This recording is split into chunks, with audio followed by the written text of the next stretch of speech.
अब तुम ऐसे ही देख लो। देखो सबसे पहले ये चैप्टर सुनो। अभी ये चैप्टर 3 है एनसीईआरटी वाला, ठीक है। इसमें अपन रिवर्स और ड्रेनेज सिस्टम के बारे में पढ़ेंगे, करेक्ट है। अब इसमें सबसे इंपॉर्टेंट चीज क्या है, मैं तुम्हें क्यों बोल रही थी इसको एनसीईआरटी से करो, क्योंकि तुम आगे आगे जाओगे। मैं तुम्हें ऊपर ऊपर से बताते हुए चलती हूँ। और ये ड्रेनेज पैटर्न, ये वाला जो इतनी छोटी सी जो चीज लिखी है ना यहाँ पे, इट इज वेरी इंपॉर्टेंट, इस पे से क्वेश्चन पूछे ही जाते हैं, तो इसको मार्क कर लो इंपॉर्टेंट।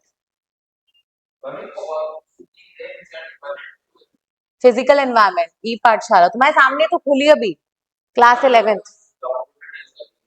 अब तुम ये देख लो फटाफट, इधर देखो, ठीक है। हेडिंग डालो नेक्स्ट चैप्टर की, रिवर सिस्टम्स एंड ड्रेनेज, ठीक है। कुछ लिखते हुए चलेंगे, कुछ इसमें से देखते हुए चलेंगे। और ये येलो बहुत ही वाहियात लग रहा है, रेड ही ले लेती हूँ।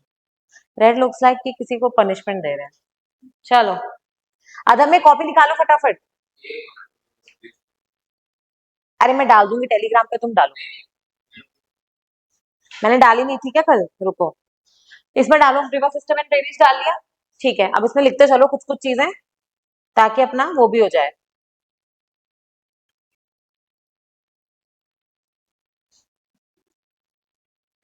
इसमें ना एक काम करो,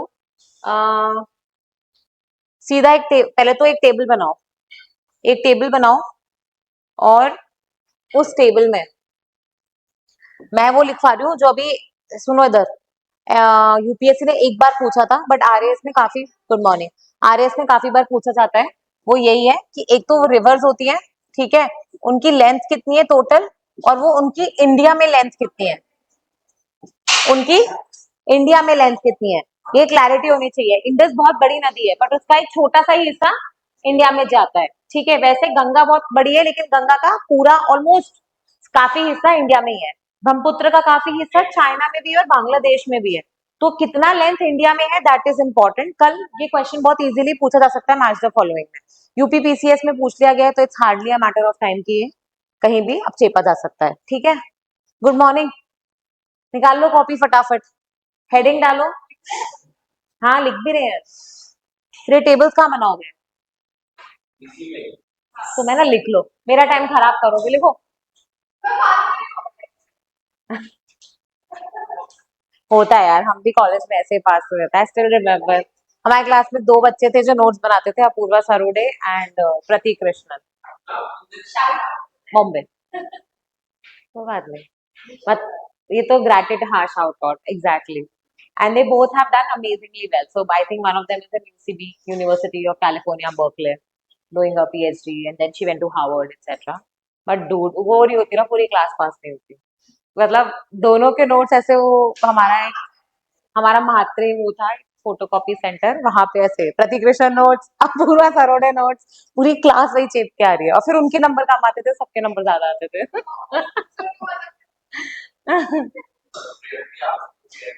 ओ यार कैसे हो। चलो लिखो, चैप्टर की हेडिंग डालो, नया चैप्टर है, Indian reverse and Indian river system and drainage, Indian river system and drainage, ठीक है। रिवर्स के बारे में अपन अभी एनसीईआरटी से पढ़ेंगे, ठीक है। सबसे पहले तो रिवर्स क्या होती है, डेफिनेशन में लिख पा रही हूँ। रिवर्स क्या होती है, एक डेफिनेट डायरेक्शन में फ्लो करने वाला पानी, ठीक है। और वो पानी पेरिनियल भी हो सकता है, इधर सुनो, पानी पेरिनियल भी हो सकता है या फिर नॉन पेरिनियल। पेरिनियल का मतलब क्या होता है, एनुअली कैसे बहेगी कोई चीज, हाँ मतलब जिसमें पूरे साल पानी है। तो कई बार नदियां होती है तो बोलते हैं गर्मी में सूख जाती है, तो मतलब वो सीजनल रिवर्स है कि बारिश आएगी तो एकदम बहने लग जाएंगी। लेकिन कई नदियां होती है जिनमें पूरे साल पानी रहता है, जैसे गंगा, गंगा का घाट आप कहीं भी जाओ पानी तो रहता है ना उसके अंदर, और यहाँ पे लूनी वूनी चले जाओ तो पानी नहीं रहता उनमें, ठीक है। तो कुछ होती है सीजनल रिवर्स, कुछ होती है पेरेनियल रिवर्स, ठीक है। अब पेरेनियल रिवर्स जनरली अगर आप देखोगे तो हिमालयन रिवर्स जो है, जहाँ पे कोई ग्लेशियर से पानी आ रहा है, समझ रहे हो, वो रिवर्स जनरली पेरेनियल होंगी। क्यों, एग्जैक्टली, गर्मी में पानी की प्रॉब्लम होती है, और गर्मी में क्या हो जाता है, ग्लेशियर मेल्ट, तो पानी तो रहेगा ना, इसलिए, ठीक है। तो जनरली ये मैं लॉजिक इसलिए बता रही हूँ, क्वेश्चन लॉजिकल हो रहे हैं। तो अपन कैसे इसको आइडेंटिफाई करेंगे कि पेरिनियल नदी कौन सी होगी, जिसमें पानी ऑल राउंड द ईयर है। और ऑल राउंड द ईयर कब होगा, जनरली ऐसा होगा कि जो हिमालयन नदियां हैं वो जो ग्लेशियर से ओरिजिनेट हो रही है, क्योंकि उसमें पानी मेल्ट होता है ग्लेशियर्स का समर्स में, तो पानी रहता है, ठीक है, अब ये चीज मैं लिखवा नहीं रही हूँ, ये चीज लॉजिकल वाली थी तो अपने को समझ में आ गई। ओके, अब भाई तुम पढ़ लो अभी, अभी बिल्कुल पिन ड्रॉप साइलेंस, क्योंकि अपने को खींचना है ये चैप्टर, ठीक है, otherwise will be stuck on this chapter for like a week, है ना। अब सबसे इंपॉर्टेंट है ड्रेनेज सिस्टम क्या होता है अपने एग्जैक्टली ड्रेनेज अपने घरों के बाहर भी होता है, अपने घरों का जो जितना भी वेस्ट मटेरियल होता है वो कोई पाइपलाइंस के थ्रू, ऐसे छोटी पाइपलाइन फिर बड़ी पाइपलाइन फिर और बड़ी पाइपलाइन सीवेज पाइपलाइंस के थ्रू आगे जाता है, करेक्ट है। वही होता है नदियों का ड्रेनेज, कि नदी कहाँ जा रही है, उसकी सहायक नदियां या ट्रिब्यूटरीज उसमें कैसे मिल रही हैं, और वो पूरा कौन सा एरिया ड्रेन कर रहे हैं, ठीक है, वो कैसे टाइप का पैटर्न बना रहे हैं, वो होता है आपका ड्रेनेज पैटर्न, ठीक है। वो ट्री टाइप का शेप बना रहे हैं, या वो ऐसे रेक्टेंगुलर टाइप का बना रहे हैं, ठीक है, वो रेडियल टाइप का बना रहे हैं, उसके बेसिस पे होता है पैटर्न, ठीक है। और जो सिस्टम क्रिएट हो रहा है रिवर और उसके ट्रिब्यूटरीज का, उसको बोलते हैं ड्रेनेज सिस्टम, ठीक है। अब कुछ वर्ड्स है जो कंफ्यूजिंग है, वो लिख लो। Watershed, watershed, watershed, watershed as a word you will be using, नहीं हाँ अभी कुछ नहीं लिखा, हाँ watershed क्या होता है, बड़ी बड़ी नदियां हैं, बड़ा बड़ा ड्रेनेज सिस्टम है, छोटी नदियों का छोटा ड्रेनेज सिस्टम, तो कई बार छोटे नदियों के ड्रेनेज सिस्टम को भी क्या कहते हैं, वाटरशेड। तो इसके दो डेफिनेशन है, दोनों लिख लो। इसमें फर्स्ट डेफिनेशन लिखो, स्मॉलर ड्रेनेज सिस्टम्स, एनसीईआरटी में दोनों इंटरचेंजेबली यूज करिए इसलिए लिखवा रही हूँ, स्मॉलर ड्रेनेज सिस्टम्स, करेक्ट है क्या, okay. And second, second definition क्या है, हाँ नहीं, जो अपन ने वाटर डिवाइड लिखा था ना, कि दो नदियों के सिस्टम्स को सेपरेट करता है, कई बार उसको भी वाटरशेड कह देते हैं, तो वाटर डिवाइड लिख लो सेकंड, ठीक है, हाँ करेक्ट, वाटर डिवाइड जो होता है ना, कई बार उसको भी कह देते हैं। अब वाटरशेड ओवरऑल होता क्या है, बेसिकली सपोज करो ये गंगा जा रही है, ठीक है, तो ये जैसे सपोज मैंने ये वाला एरिया लिया, तो यहाँ पे चाहे कितनी भी ट्रिब्यूटरीज ऐड कर जाए गंगा में, अल्टीमेट फ्लो किधर होगा, इधर। तो एक एरिया जिसमें कॉमन आपके पास आउटलेट है पानी का, ये जो पूरा एरिया बनेगा इसको क्या बोलेंगे, वाटर शेड, क्या बोलेंगे, वाटर शेड। तो वाटर शेड के आगे ब्रैकेट में लिख लो कॉमन आउटलेट, ठीक है, छोटी छोटी चीजें हैं, ये पूरे एरिया को, जिस एरिया में कोई भी नदी आएगी उसका एक कॉमन आउटलेट होगा, वो कहीं और जा ही नहीं सकती, एक पर्टिकुलर पॉइंट होगा वहां से पूरा रिवर आगे फ्लो कर रहा होगा, ठीक है, उस पूरे एरिया को क्या बोलेंगे, वाटर शेड, लिख लिया, कॉमन आउटलेट। छोटी छोटी चीजें जीसी लियोंग में फिर कंफ्यूज हो गए मैम, उसमें तो ये डेफिनेशन है ये डेफिनेशन है, तो तीनों करवा दिया एक साथ, ठीक है। अब हेडिंग डालो ड्रेनेज पैटर्न, हेडिंग डालो ड्रेनेज पैटर्न,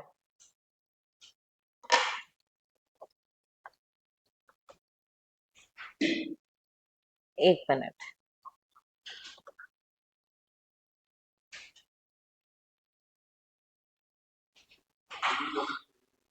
हम्म ठीक है। अब देखो ड्रेनेज पैटर्न में ना दो तीन, एक तो ये वाला ड्रेनेज पैटर्न है कि कैसी शेप है, ठीक है, और एक होता है कि पहले नदी कैसे बहती थी अब कैसे बह रही है, माउंटेन्स उठा तो क्या हुआ, माउंटेन्स नहीं था तो क्या हुआ, तो जैसे डिस्कॉर्डेंट, सब्सिक्वेंट, ये नाम सुने होंगे आपने, तो ये लिख लो, ठीक है। अब क्योंकि ये वाले क्वेश्चंस तो पूछने बंद हो गए, अब उधर से क्वेश्चन चालू हो गए, ठीक है, वो एनसीईआरटी में मेंशन नहीं, लिखो ड्रेनेज पैटर्न में लिखो, pattern formed by, pattern formed by streams, rivers, pattern formed by stream, rivers, lakes in a particular drainage basin, in a particular drainage basin, ठीक है, governed by, next point, governed by topography,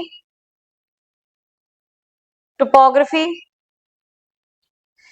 of the land, land का क्या topography है, plane है plateau है, उसके basis पे depend करता है।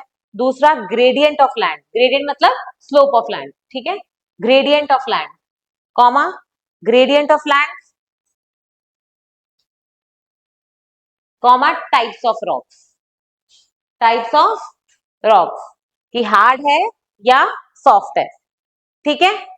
क्यों, क्या मतलब हुआ इस लाइन का, कि जो ड्रेनेज पैटर्न है वो किस पे डिपेंड कर रहा है, कि एक तो आपका लैंड कैसा है, दूसरा उसमें रॉक्स कैसे हैं।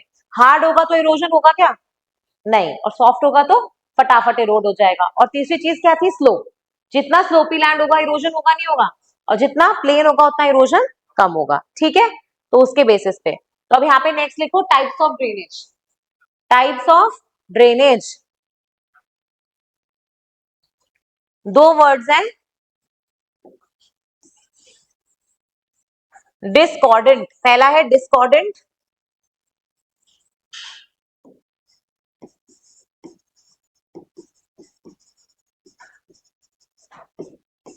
डिस्कॉर्डेंट, डिस्कॉर्डेंट का मतलब, और कॉनकॉर्डेंट,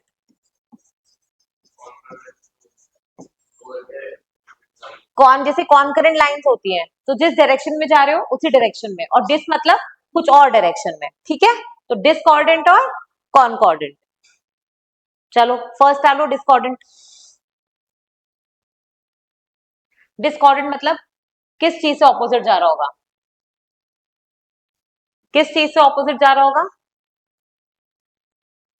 देखो, does not correlate, does not correlate to the topography और जियोलॉजी ऑफ द एरिया, समझ में आ गया, does not correlate to the topography और जियोलॉजी ऑफ द एरिया, ठीक है। सो एग्जाम्पल सुनो, सपोज करो कि ये कोई नदी बह रही थी, बीच में माउंटेन्स आ गए, तो टेक्निकली नदी को अब ऐसे जाके ऐसे जाना चाहिए था, या कुछ तो और करती, पर वो इस डायरेक्शन में जा सकती, और नदी जिद्दी नदी ने बोला भाड़ में गया, मैं तो वहीं फ्लो करूंगी जहां मैं फ्लो कर रही हूँ, तो ये जियोलॉजी के हिसाब से सही है क्या, नहीं, तो इसको बोलते हैं डिस्कॉर्डेंट। डिस्कॉर्डेंट मतलब जब आपकी जो जियोलॉजी है, उस एरिया की टोपोग्राफी है, उससे आपकी नदी का फ्लो मैच नहीं कर रहा है, ठीक है। तो नेक्स्ट पॉइंट लिख लो, the river follows, the river follows initial path, the river follows initial path irrespective, irrespective of the changes in topography, irrespective of the changes in topography, समझ में आ रहा है क्या, डिस्कॉर्डेंट पूछा है भाई लोगों यूपीएससी में, है ना, ठीक है। अब इसके दो पार्ट्स होते हैं डिस्कॉर्डेंट के, डिस्कॉर्डिंग के दो पार्ट्स होते हैं, एक होता है एंटीसीडेंट और एक होता है सुपर इम्पोज्ड, लिखो एंटीसीडेंट, ठीक है। हाँ, टू पार्ट्स हैं इसके, मतलब दो टाइप का होता है ये, हाँ, discordant is of two types, antecedent and superimposed, ये this has been asked I think 2-3 times in PYQs. Antecedent rivers के नाम से आता है, Sutlej is an antecedent river, फिर नहीं, एंटीसीडेंट मतलब ये वाला, पहाड़ उठ गया लेकिन मैं तो अपने डायरेक्शन में बहूंगी, समझ में आया, एंटीसीडेंट ये पूछा गया है 3 बार प्री में ऑलरेडी, ठीक है। This topic is not mentioned in your NCERT, so that's why we are writing it, है ना, एंटीसीडेंट। अब एंटीसीडेंट के अंदर लिख लो एंटीसीडेंट क्या होता है, it is also called as inconsequent, inconsequent, I N और कॉन्सिक्वेंट, इनकॉन्सिक्वेंट,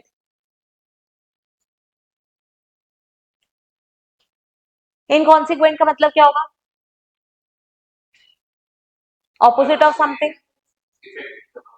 करेक्ट है, माउंटेन बना और अगर इसी डायरेक्शन में बहती तो कॉन्सिक्वेंट, नहीं बह रही है इसलिए इनकॉन्सिक्वेंट, ठीक है, इनकॉन्सिक्वेंट, ठीक है। फिर इसमें लिखो a part of the river, इसमें नेक्स्ट पॉइंट लिखो एंटीसीडेंट में, पहला पॉइंट ये है कि it is called as inconsequent, second point लिखो a part of a river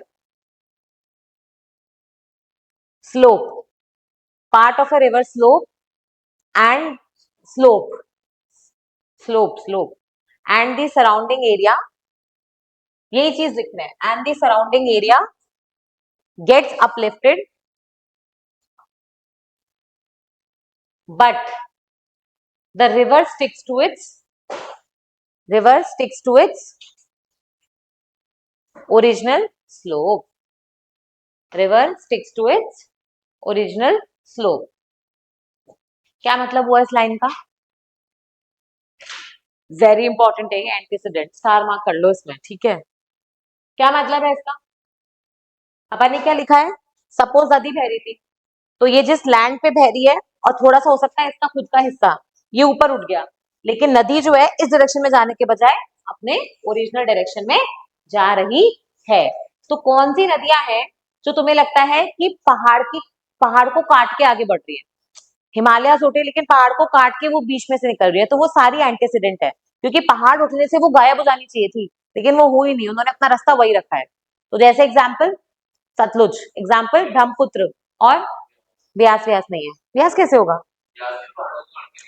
वो तो वैली में से जा रही है, वो अलग है, पहाड़ के बीच में से अपनी जगह बना रही है, वैली में से नहीं बोल रही हूँ। अरे भाई एक तो है कि दो पहाड़ है, इनके बीच में से जा रही है, तो इसमें इसने क्या काटा? समझ रहे हो? एग्जाम्पल बताओ, लिख लो नहीं तो यहाँ पे। सतलुज, अनिशा ठीक हो? Sutlej comma Brahmaputra, Brahmaputra, Indus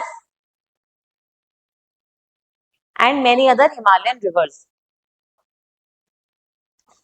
generally जो रिवर्स गॉर्जेस से एंटर कर रही है ना इंडिया, वो मोस्टली एंटीसीडेंट है, ठीक है? ओके, नेक्स्ट लिखो इस वाले में, super imposed drainage. Super impose शब्द का मतलब क्या है?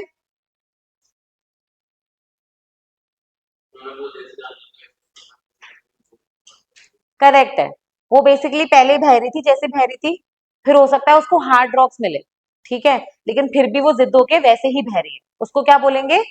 Super imposed. Superimposed is also called as super induced.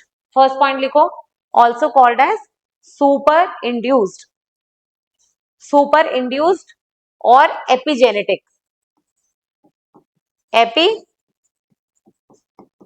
this has been a new trend of UPSC, where it's not asking normal words, it's asking what is it, होता है ना other नाम से, तो epigenetic, super impose, super induced और epigenetic एक ही चीज है, करेक्ट है? इसमें लिखो नेक्स्ट पॉइंट, रिवर, रिवर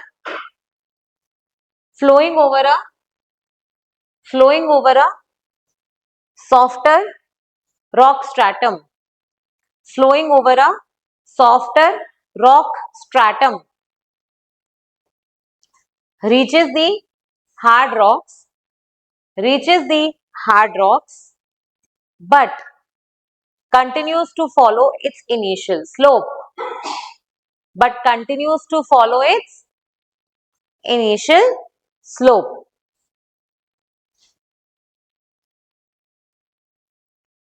कहने का मतलब क्या हुआ? नेक्स्ट पॉइंट लिख लो, the stream has enough erosive power, the stream has enough erosive power to cut through any kind of bedrock. यही मतलब हुआ ना, to cut through any kind of bedrock.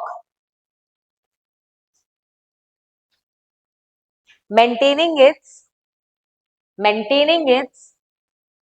older drainage pattern, maintaining its older drainage pattern.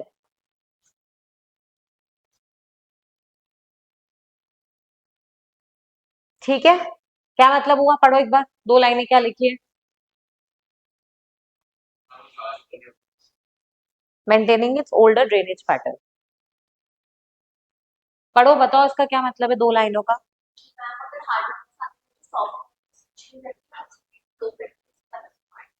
हाँ, कहने का मतलब क्या है कि जो नदी है, सॉफ्ट रॉक से तो प्रॉपर इरोजन हो रहा था, हार्ड रॉक्स है तो टेक्निकली इरोजन नहीं होना चाहिए, बट नदी के पास इतनी कैपेसिटी है कि वो हार्ड रॉक्स को भी वैसे ही इरोड कर रही है जैसे वो सॉफ्ट रॉक्स को कर रही है। तो सॉफ्ट रॉक में सपोज करो उसका ये ड्रेनेज पैटर्न है, तो हार्ड रॉक में ये नहीं होना चाहिए था, बट उसके पास इतनी इरोजन कैपेसिटी है कि वो हार्ड रॉक में भी यही ड्रेनेज पैटर्न दे रही है, मतलब जिद्दी नदी है कि मैं तो ऐसे ही बहूंगी, ठीक है, इररिस्पेक्टिव ऑफ रॉक्स कौन से हैं। ओके, एग्जाम्पल लिखो, example Damodar, example Damodar, Damodar was also called as sorrow of Bengal, ठीक है, दामोदर। नेक्स्ट सुवर्णरेखा, कहां पढ़ा है सुवर्णरेखा? पढ़ा है सुवर्णरेखा। छोटा नागपुर प्लेट्यू, टिस्को का प्लांट, बार बार भूल जाते हो यार तुम लोग, टाटा स्टील का प्लांट है ना उधर। सुवर्णरेखा, दामोदर, सुवर्णरेखा, चंबल, चंबल कहाँ है? राजस्थान में है ना, बनास, एक्सेट्रा, ठीक है। तो यहाँ पे तुम्हारा क्या खत्म हो गया? डिस्कॉर्डेंट। क्या खत्म हुआ है? डिस्कॉर्डेंट। अब नेक्स्ट हेडिंग डालो कॉनकॉर्डेंट, कॉनकॉर्डेंट, कॉनकॉर्डेंट, ठीक है। पहले वाला रिलेट नहीं करता था टोपोग्राफी से, तो ये रिलेट करेगा। लिख लो first point, relates to the topography, relates to the topography और जियोलॉजी ऑफ द एरिया, और जियोलॉजी ऑफ द एरिया, ठीक है। In fact path of the river path of the river is highly dependent on the slope, on the slope, ठीक है। अब कॉनकॉर्डेंट जो होते हैं वो दो टाइप के होते हैं, एक होता है कॉन्सिक्वेंट और एक होता है सबसीक्वेंट। देख रहे हो इंग्लिश कितनी काम आएगी अब, कॉन्सिक्वेंट और सबसीक्वेंट, टू टाइप्स लिख लो, consequent and subsequent, consequent and subsequent,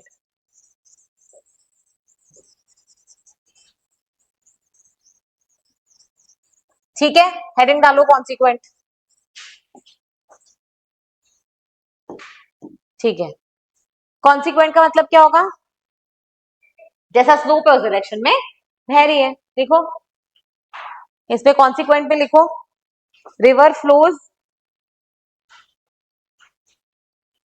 और follows the general direction of the slope, river flows और follows the general direction of the slope. कौन सी नदियां हैं जो स्लोप फॉलो कर रही है? कृष्णा, गोदावरी, कावेरी, वही हो रहा है ना, पेनिनसुलर प्लेटो ऐसे टिल्टेड है, तो वही तो स्लोप फॉलो कर रही है। तो एग्जाम्पल लिख लो, कृष्णा, गोदावरी, कावेरी, एटसेट्रा, कृष्णा, गोदावरी, कावेरी, एटसेट्रा। ये कौन सी नदियां थी? Consequent, okay. फिर सब्सिक्वेंट क्या होगी?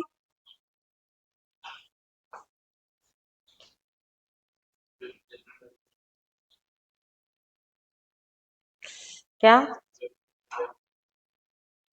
बेसिकली सब्सिक्वेंट जो होता है ना, ये कॉन्सिक्वेंट की वजह से बनता है। तो ट्रिब्यूटरीज का ड्रेनेज सिस्टम हो रहा है जो कॉन्सिक्वेंट नदी के बाद बन रहा है, मतलब चंबल नदी है मेन, सपोज करो, तो चंबल ने अपना ड्रेनेज बना लिया, उसके बाद उसकी कोई नदियां जो है वो अपना ड्रेनेज उसके हिसाब से बना रही है, तो वो कौन सी हो जाएंगी? सब्सिक्वेंट। मतलब सब्सिक्वेंट क्या होता है? किसी चीज के बाद, राइट? तो किसके बाद? कॉन्सिक्वेंट के बाद, ठीक है। तो अल्टीमेटली हमें क्या समझ में आया?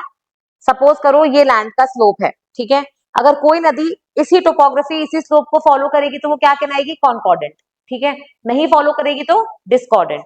कॉनकॉर्डेंट में भी जो मेन है वो तो हो जाएगी कॉन्सिक्वेंट, और जो उसके बाद बन रही है वो हो जाएगी सबसीक्वेंट, ठीक है। लिखो सबसीक्वेंट में, streams streams that have generally developed streams that have generally developed after the original stream, after the original stream. ठीक है, ब्रैकेट में लिखो कॉन्सिक्वेंट रिवर। समझ में आ गया? कॉन्सिक्वेंट नदी के बनने के बाद, कॉन्सिक्वेंट रिवर। ठीक है, एग्जाम्पल लिख लो, केन, बेतवा, सिंध एटसेट्रा। केन, बेतवा, सिंध एटसेट्रा। ठीक है, क्यों? These are all tributaries of Ken, Betwa, Sindh, Yamuna. तो यमुना के ड्रेनेज सिस्टम बनने के बाद ये बनी है। ठीक है, इसलिए अब ये वाला करेंगे, शेप बेस्ड। नेक्स्ट हेडिंग डालो, shape based drainage system, drainage patterns. अब इसमें क्या है, इन्होंने डायग्राम्स बना रखे हैं, शायद एक मिनट होने तो चाहिए।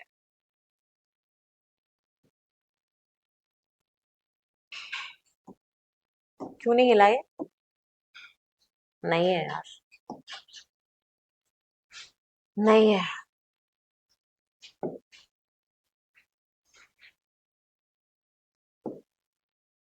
नहीं है, बनाना पड़ेगा। शेप बेस्ड ड्रेनेज पैटर्न, ठीक है। तो उसमें पहला लिखो डेंड्राइटिक। अरे अरे अरे,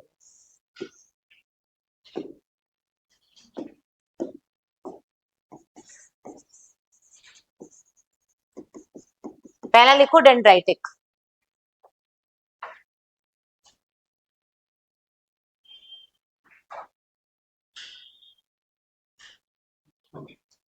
ठीक है, डेंड्राइटिक मतलब क्या होता है? Looks like a tree. लिखो, लुक्स लाइक अ ट्री। ये रहा, ठीक है। जैसे पेड़ होता है ना ऐसा, फिर पेड़ में क्या होती है? ब्रांचेस। ऐसा ही ड्रेनेज पैटर्न है। तो इसका मतलब क्या होगा? ये मेन नदी सपोज ऐसे जा रही है, ये क्या हो गई उसकी ट्रिब्यूटरीज, और ये ट्रिब्यूटरीज के ट्रिब्यूटरीज, समझ रहे हो? तो एक पेड़ जैसा स्ट्रक्चर बना रहे हैं, इसको क्या बोलेंगे? डेंड्राइटिक। ठीक है, डेंड्राइटिक। और एग्जाम्पल्स क्या लिख रखे हैं इसमें?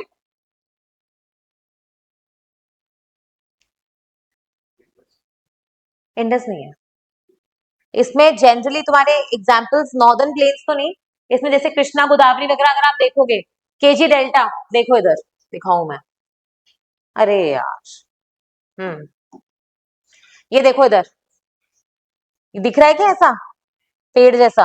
ये तो अभी प्रॉपर नहीं है, अगर तुम इनकी भी ट्रिब्यूटरीज बनाओगे तो वो ऐसा ब्रांच टाइप का स्ट्रक्चर दिखेगा। ठीक है, तो ये किसके एग्जाम्पल हो जाएंगे? हाँ, एग्जाम्पल लिख लो, Godavari, Kaveri, Krishna, comma, rivers of northern plains. उसमें इंडस का some part is there but not all.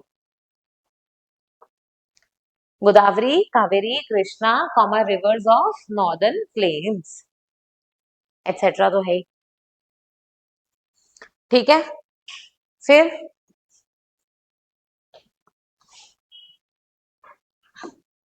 लिखो, ये यहाँ पे जो लिखा है रेडियल, ये वाला रेडियल। रेडियल मतलब क्या होगा? कोई पहाड़ है, इधर देखो, पहाड़ से चारों तरफ नदियां निकल रही है। ठीक है, मतलब बीच में कोई हिस्सा है और उस हिल से दो तीन नदियां निकल रही है, उसको क्या बोलेंगे? रेडियल। तो रेडियल में क्या लिखा है? When the river originates from a hill and flows in all directions. लिख लो, river originating from hill and flows in all directions. Diagram जरूर बना लेना प्लीज, वेरी इंपॉर्टेंट। रेडियल, ये वाला point, when the rivers originate from the hill and flow in all directions, एक ऊंची चोटी से निकल के हर दिशा में बह रही है, and flows in all directions. Example क्या है इसका? अमरकंटक। ये देखो, अमरकंटक से कौन सी नदियां निकल रही हैं?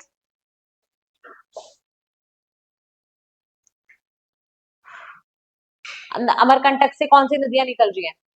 नर्मदा, सोन, ठीक है। तो एक साइड से नर्मदा निकल रही है, एक साइड से सोन, तो क्या एग्जाम्पल है? एग्जाम्पल लिख लो यहाँ पे, अमरकंटक प्लेट्यू, अमरकंटक लिख लो और ब्रैकेट में नर्मदा एंड सोन, ठीक है क्या? इसका और एग्जाम्पल भी लिख लो, कॉमा लगा के, गिरनार हिल्स। और ये तुम मुझे बताओगे कल कि कौन सी नदियां ऐसे निकलती हैं। गिरनार, गिरनार, गिरनार चाय आती है, गिरनार, GIRNAR, गुजरात में है। हाँ, गिरनार गिर रेंज होता है ना, तो वही है गिरनार। हाँ, गिरनार टी वाला गिरनार वही है, गुजरात वाला। हाँ करेक्ट, काठियावाड़ पढ़ा था ना कल, तो काठियावाड़ में आता है, ठीक है। गिरनार, गिरनार हिल्स, ये होमवर्क है, मुझे बताओगे कल कौन सी नदियां यहाँ से निकलती, अभी नहीं बाद में। कॉमा लगाओ, मिकीर हिल्स लिखो, मिकीर हिल्स, मिकीर कहाँ पे है? असम, ठीक है, नॉर्थ ईस्ट, हाँ, असम ब्रैकेट में, ठीक है। बताओ आप, ये होमवर्क है दोनों, चलो ठीक है क्या? थर्ड, थर्ड लिखो, इसमें जो ले रखा है वही ले लो, ट्रेलिस पैटर्न। थर्ड है ट्रेलिस, ट्रेलिस, TRELLIS, ट्रेलिस।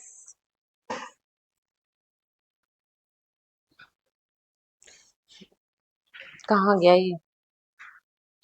हाँ ये रहा, एक मिनट में इसको ऊपर कर दो, ये ऊपर क्यों नहीं हो रहा?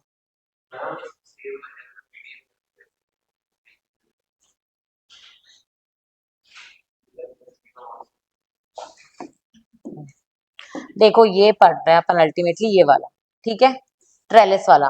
ट्रेलिस में क्या हो रहा है, सपोज ये नदी जा रही है, ठीक है, जो प्राइमरी है ना, वो ऐसे, जैसे सपोज करो ये मेन नदी है, इसमें ट्रिब्यूटरी 1 है, ये 2 है, ये 3 है, ठीक है। ये तो आपस में क्या है, पैरेलल, ठीक है। और इनकी जो सेकेंडरी ट्रिब्यूटरीज है, समझ रहे हो, वो सारी 90 डिग्री पे आ रही है। हाँ, समझ गए, सब कुछ पैरेलल पैरेलल चल रहा है, ठीक है। वो क्या बन जाएगा, ट्रेलिस। याद कैसे करोगे, डबल एल आता है पैरेलल में भी और ट्रेलिस में भी डबल एल है, इसका मतलब क्या होना चाहिए, पैरेलल, याद रहेगा, ठीक है। ट्रेलिस में लिखो, ये लिख लो ना, एनसीईआरटी वाला लाइन। हाँ ड्राइंग मैंने लिख भी लो, अभी याद रहेगा, फिर दूसरा सब्जेक्ट पढ़ोगे भूल जाओगे क्या था।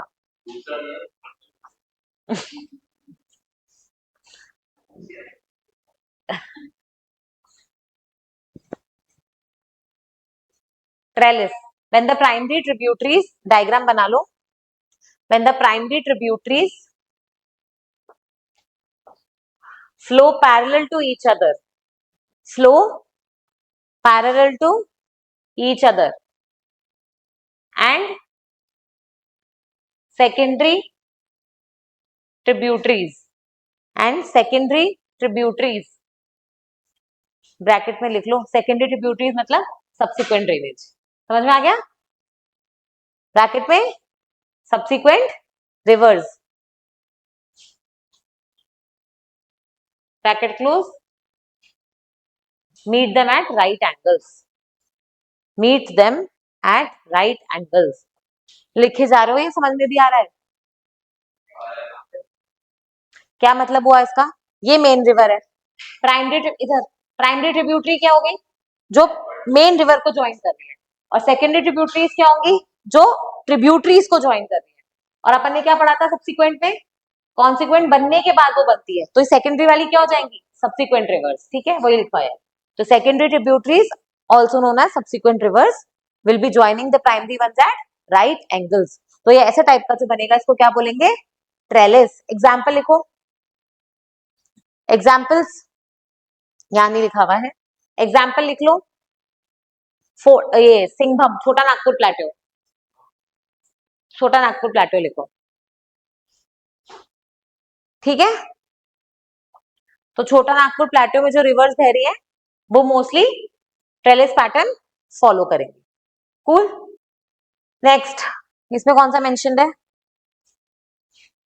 अरे यार तो दिखना भी मुश्किल हो रहा है, सेंट्रीपीटल, ठीक है, सेंट्रीपीटल लिखो। नेक्स्ट, सेंट्रीपीटल क्या होगा, हाँ तो क्या होता है वो फोर्स में, उसी के नाम पे ये बताओ, किस डायरेक्शन में लगता है? अरे ये क्या होता है, अंदर या बाहर? गलत, सेंट्रीफ्यूगल होता है बाहर, पीटल मतलब अंदर।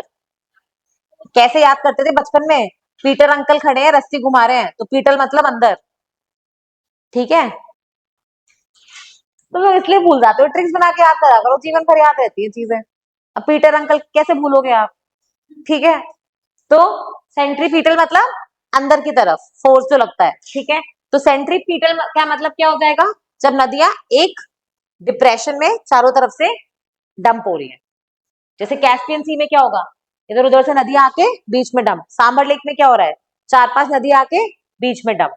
रेडियल क्या था, सेंट्रीफ्यूगल, एक जगह से बाहर जा रहा है। और ये वाला क्या है, सेंट्रीपीटल, अंदर की तरफ। ठीक है, वही चीज लिखो, centripetal. when the when the rivers discharge when the rivers discharge, ये वाला लिख लेना लास्ट वाला, their waters, when the rivers discharge their waters from all directions, from all directions in a lake or depression, in a lake or depression, correct है? Example, Sambhar lake, example Sambhar lake. Bracket में लिख लो homework, पता करके आना चार कौन सी नदियां जो सांभर लेक में गिर रही हैं। ठीक है, नेक्स्ट लिख लो वर्ल्ड लेवल पे कैस्पियन सी, कैस्पियन सी, ब्लैक सी। ठीक है,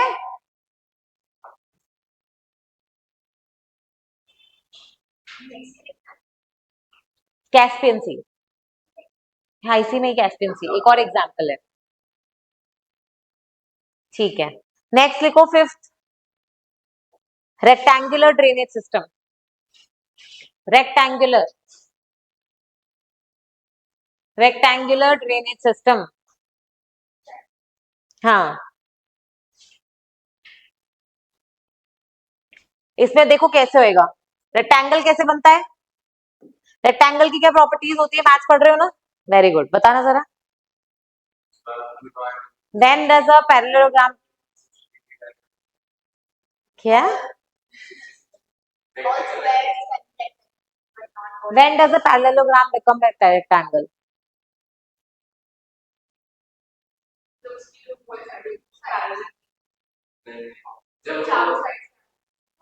तो पैरेललोग्राम ही है।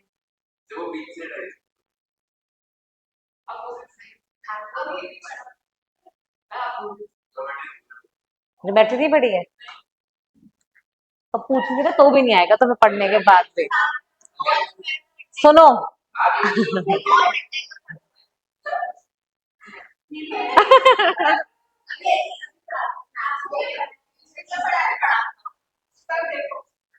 किसमें पढ़ा है, तो पढ़ लिया ना, फिर बताओ ना कैसे लोग हैं यार, कैसे हो यार तुम लोग, बता दो कि अपस्ट्रीम डाउनस्ट्रीम है, स्पीड, फिर स्टैटिक स्पीड, स्टिल वाटर में स्पीड, ट्रेन, वर्क, डिस्टेंस, ये सब हो गया क्या? चलो इधर देखो भाई साहब, तुम इधर पढ़ो पहले, मेरा वाला तो खत्म हो नहीं रहा, तो मैं रीजनिंग और पढ़ाऊं। मैं इधर देखो, ये रेक्टेंगल क्या होता है, जिसमें ये ऑपोजिट साइड एक दूसरे के पैरेलल होती है, और ये क्या होती है, 90 डिग्रीज। ठीक है, तो अब ये अब मैं बोल रही हूँ रेक्टेंगुलर पैटर्न, तो ये कैसे बनेगा, जब जैसे सपोज करो ये मेन नदी है आपकी, इधर देखो, ये मेन नदी है। ठीक है, ये जब बेंड हो रही है ना, ये 90 डिग्री पे ही बेंड हो रही है, मतलब ये ऐसे ऐसे नहीं जा रही है, नदी कैसे जा रही है, चौकोर चौकोर बना के। ठीक है, और अब इसकी ट्रिब्यूटरीज आएंगी, वो भी 90 डिग्रीज पे आएंगी। ठीक है, सपोज ये ट्रिब्यूटरी है, ऐसे जा रही है, सपोज करो, ठीक है, तो 90 डिग्री पे, फिर ये ट्रिब्यूटरी है 90 डिग्री पे, तो नहीं लग रहा रेक्टेंगल जैसा बनेगा वैसे। ठीक है, तो ये होता है रेक्टेंगल, बनाओ भैया 90 डिग्री वाला। हाँ, पर 90 degree, 90 degree is important. Parallelogram क्या होता है, अरे पैरेलल क्या यार तुम लोग, बेसिक बेसिक, पैरेललोग्राम क्या होता है, कोई भी ऐसे चार साइड वाला डब्बा, ठीक है, जिसमें opposite sides are parallel to each other. Now parallelogram के टाइप्स होते हैं रेक्टेंगल, स्क्वायर, रोम्बस, ये सारे क्या है, पैरेललोग्राम के टाइप्स हैं। समझ में आ रहा है क्या? चलो ये बनाओ भैया डायग्राम। रेक्टेंगुलर ड्रेनेज में लिख लो, लाइन में लिखी ना भी कुछ भी लिख लो। Main stream, main stream, main stream bends at 90 degrees, main stream bends at 90 degrees, and tributaries also join at right angles. Tributaries also join at right angles. ठीक है, generally next point लिखो, generally found in areas, generally found in areas which have undergone faulting, which have undergone faulting. faulting मतलब कौन सी boundary थी, divergent या convergent? Fault कहाँ पे बनते थे? डाइवर्ज। फॉल्ट कहाँ बनेंगे? डाइवर्जेंट। तो अल्टीमेटली जहां कहाँ मिलेंगे मोस्टली ये डाइवर्जेंट बाउंड्रीज। समझ में आ गया कैसे लिंक करना है? एंड देखो ultimately you won't be able to get each and every word what is asked in exam, but the logic is same. तो एक दूसरे से चीजें कनेक्ट करनी आनी चाहिए, ठीक है? चलो लिख लो, found in regions, generally found in areas और regions which have undergone faulting. ठीक है, एग्जाम्पल, इंडिया में फॉल्ट माउंटेन्स कौन सी है? विंध्यास, विंध्यास। बढ़ गई चीज, एक दूसरे से लिंक हो गई। एग्जाम्पल विंध्यास, ठीक है?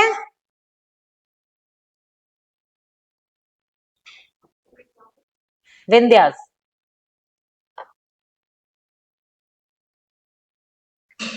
ओके, अब तो ये पहला पेज देख लेना तुम अपने आप, ठीक है? अब आ जाओ सेकंड पे। ये मुझे मोटा मोटा बताना है, फिर अपन यहां से पढ़ेंगे, ठीक है? एनसीईआरटी। अब ये देखो यहाँ पे मैं मार्क करती जा रही हूँ, फॉलो करते जाना ताकि कल मुझे थोड़ा इजी हो जाए। ये देखो, ये कौन सी नदी है?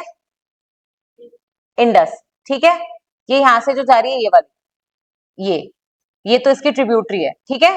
ये जहां से जो जा रही है ये क्या है? इंडस। फिर ये देखो इंडिया से जाके कहाँ जा रही है? पाकिस्तान, ठीक है? और फिर ये देखो कहाँ बह रही है ये, अरे यार एक मिनट, ये यहाँ पे सिंध में। ये कौन सा एरिया है? सिंध है पाकिस्तान का, ठीक है? वहां पे अरे सिंध, इंडिया में एमपी जैसे हो गया और एक छोटी सी डिस्ट्रिक्ट हो गई तो एमपी है ना, तो वैसे ही सिंध प्रोविंस है वहां का, ठीक है? तो सिंध। फिर ये इंडस हो गई, ठीक है? अब इंडस की देखो ये ट्रिब्यूटरीज है, ये देख रहे हो? ये तो चेनाब है, ये कौन सी है? झेलम, ये है रावी, फिर ब्यास कहाँ गई? ये रही ब्यास, ठीक है? और फिर ये है सतलुज, सतलुज आगे से आ रही है, ठीक है? वो भी तिब्बत साइड से आ रही है। तो ये तो हो गया इंडस का रिवर सिस्टम। अब इंडस में देखो एक चीज है मुझे बतानी है, आपने सुना होगा लेफ्ट बैंक और राइट बैंक ट्रिब्यूटरीज, सुना है क्या? कैसे निकालोगे ये? सबसे इजी तरीका बता रही हूँ, जिंदगी में कभी नहीं भूलोगे। जिस डायरेक्शन में तुम्हारी मेन नदी जा रही है, इंडस कौन सा डायरेक्शन में जा रही है?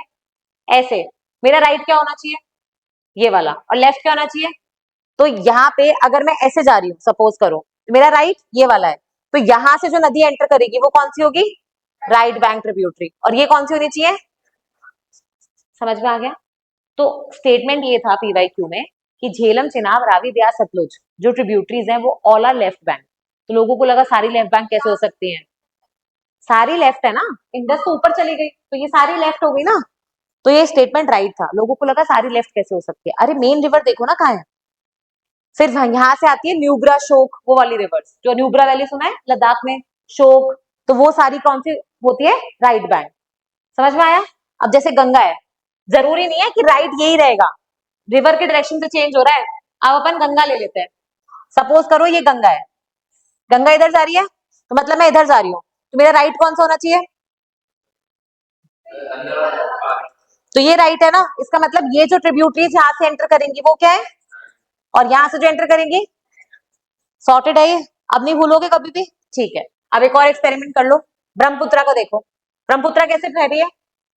ऐसे, करेक्ट है? तो मतलब वापस ऐसे आ गई, तो राइट बैंक कौन सी हो जाएगी, ये वाली, मतलब, और left bank, confusion clear.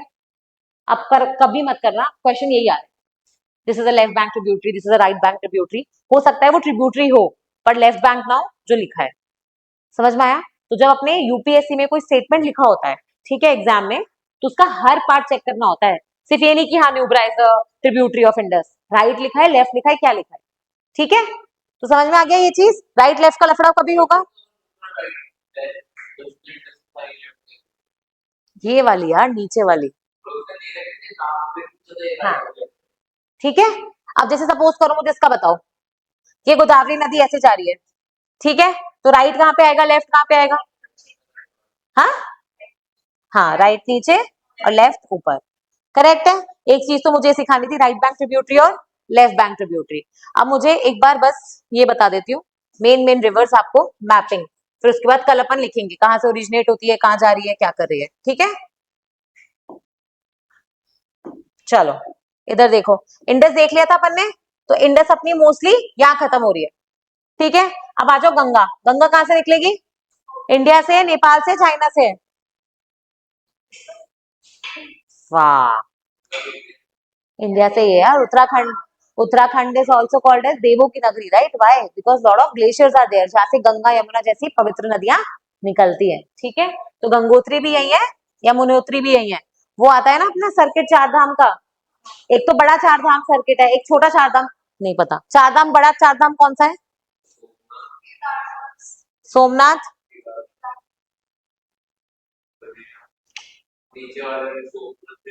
Rameswaram, और यहाँ पे, अरे यार पुरी, उड़ीसा, ये चार अपने चार धाम की, भाई साहब भगवान के पास जाना है ना सबको, तो चार चार धाम क्या है, क्यों बोलते हैं लोग चार धाम करने के बाद मोक्ष मिलता है, जैसे मुस्लिम्स में हज एक तरीके का, उनके यहाँ तो नेसेसिटी है, अपने यहाँ नेसेसिटी नहीं है, बट चार धाम करना अच्छा माना जाता है, करेक्ट है ना, अरे हाँ या ना ठीक है। तो ये तो होता है मेन चार धाम, ठीक है, और इसकी जगह एक होता है छोटा चार धाम, उत्तराखंड में जो चार धाम है कौन से हैं, यहाँ पे है, केदारनाथ, बद्रीनाथ, गंगोत्री, यमुनोत्री, ठीक है, लिख लो भाई, चार धाम लिखो तुम। ये चार धाम अभी क्यों न्यूज में था, पहले तुम बताओ चार धाम न्यूज में क्यों था अभी, नहीं, छोटे चार धाम बनाने के लिए रोड्स का कंस्ट्रक्शन हुआ था, जिस वजह से लैंडस्लाइड आने का डर था, एनवायरमेंटिस्ट ने बहुत सारे प्रोटेस्ट कर दिए, उस चक्कर में न्यूज में था छोटा चार धाम। सुप्रीम कोर्ट ने केस किया था, सुप्रीम कोर्ट ने इसको परमिशन दे दी थी, बट ये बोला था कि एनवायरमेंट इकोलॉजी डिस्ट्रॉय नहीं होनी चाहिए, ठीक है, that is why news is important. How would you know what to read, सब पढ़ के जाओगे क्या, चलो छोटा चार धाम लिख लो, चार धाम लिख लो और छोटा चार धाम लिख लो, ठीक है। कि छोटा चार धाम में क्या क्या है, केदारनाथ, बद्रीनाथ, गंगोत्री और यमुनोत्री, लिखो, अरे तुम पहले ये लिखो, तुम पहले ये लिखो, लिखो लिखो फटाफट,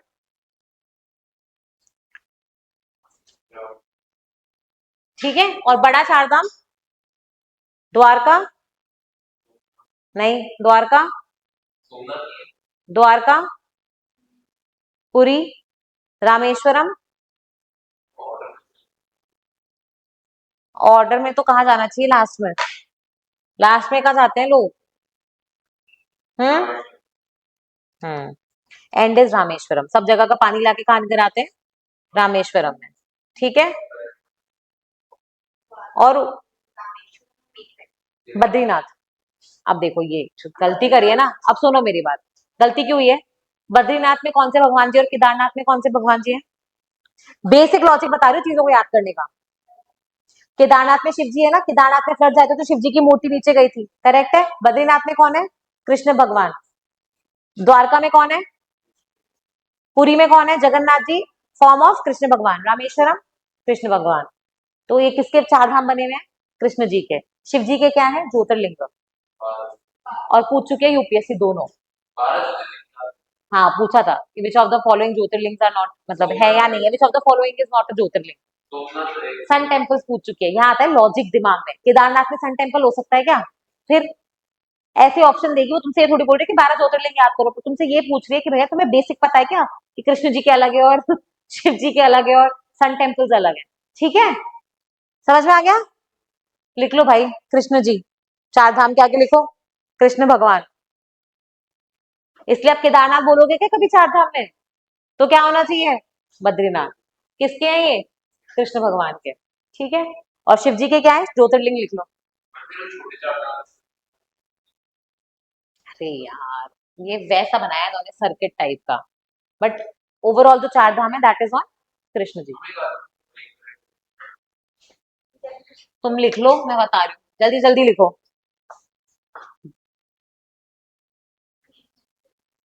ज्योतिर्लिंग।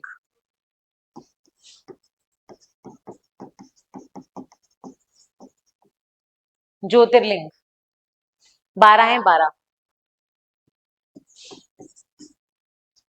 अरे बेसिक चीज है। कामाख्या टेम्पल आसाम, किसके ऊपर है वो? गॉडेस शक्ति। कितने कितने पीठ है उनको? शक्ति पीठ बोला जाता है। कितने पीठ है? कुछ स्टोरी नहीं पता होगी। शिव जी ने अपनी वाइफ को कितने पीसेस में? बहुत सारे नहीं थे, एक नंबर था। तब लिख के आना कल, शक्तिपीठ कितने हैं बताना जरा।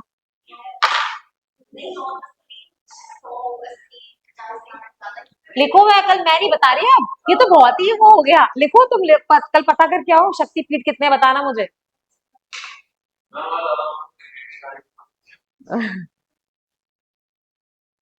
ठीक है क्या? शक्तिपीठ कितने हैं? मेरी बात सुन लो, ये चीजें कर लो। आर्ट एंड कल्चर कब होगा क्या होगा नहीं पता। लिख लो, होमवर्क डालो तुम लोग। 12 ज्योतिर्लिंग देख के आना, कहाँ कहाँ पे स्टेट्स पता होनी चाहिए, मेजर मेजर। हाँ देख लो। हाँ, याद नहीं रखने, स्टोरी पता होनी चाहिए, तुम्हें पता लग जाएगा अपने आप कौन सी स्टेट में ड्रॉप हुए थे। वहां पे क्या है? शक्तिपीठ है। टेम्पल के साथ तुम विजिट करते हो, कामाख्या टेम्पल हो गया जैसे, it's a very famous temple right. लिखो 12 ज्योतिर्पीठ, 51 शक्तिपीठ। 51। अब चलो चलो लिखो। 12 ज्योतिर्लिंग होमवर्क है ये, मैं नहीं लिखवा रही हूँ। हाँ 12 ज्योतिर्लिंग, 12 ज्योतिर्लिंगा, शक्तिपीठ। क्या बचा? छोटा धाम का वो तो मैंने लिखवा दिया। सन टेम्पल्स देख के आना कौन सी स्टेट्स में, और मार्किंग देख लेना।